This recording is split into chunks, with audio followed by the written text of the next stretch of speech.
Hello అండి, నేను మీ నాగభూషణం. నేను మీకు ఇప్పుడు చూపిస్తున్న శారీ కలర్ వచ్చేసి నిలువు ఎల్లో కలర్ అండి.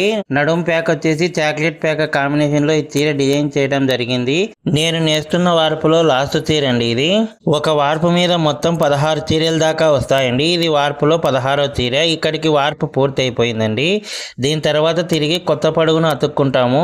ఆ కొత్త పడుగును ఎలా అతుక్కుంటాము అనే విషయమై మరో వీడియోలో నేను చెప్తానండి. ఈ చీరలో నేను మీకు చూపిస్తున్నది సెరుగునేత అండి. ఆ పైన ఉన్నది పళ్ళు డిజైన్ నేత.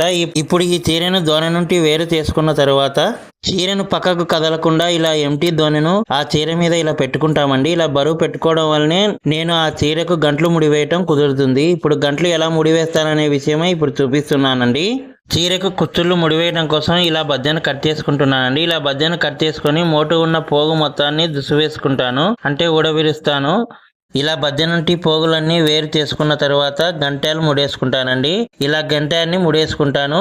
గంటెలు అంటే శారీకి కుచ్చుళ్ళు ముడివేయటం అండి. ఇలా కుచ్చుళ్ళు కొంచెం కొంచెం పోగులు తీసుకుంటూ ఇలా ముడివేసుకుంటాను. ఇక్కడితో కుచ్చుళ్ళు ముడివేయటం పూర్తయిందండి. నేను ముడివేసుకున్న కుచ్చుళ్ళు ఇలా రావడం జరిగిందండి. కుచ్చుళ్ళు ఎలా వచ్చాయనేది కామెంట్ చేయండి.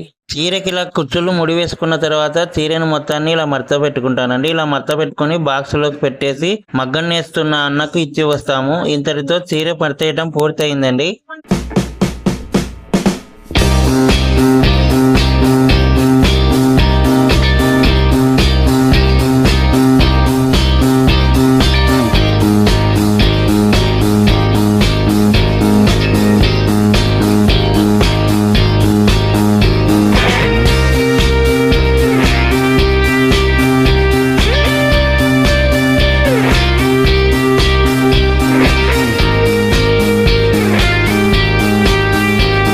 మొత్తానికి శారీ ఇంటర్ఫేస్ ఇలా వచ్చిందండి. మా వీడియో నచ్చినట్టయితే లైక్ చేయండి, షేర్ చేయండి, కామెంట్ చేయండి. మా ఛానల్ని సబ్స్క్రైబ్ చేసుకోవడం మాత్రం మర్చిపోకండి. నమస్తే అండి.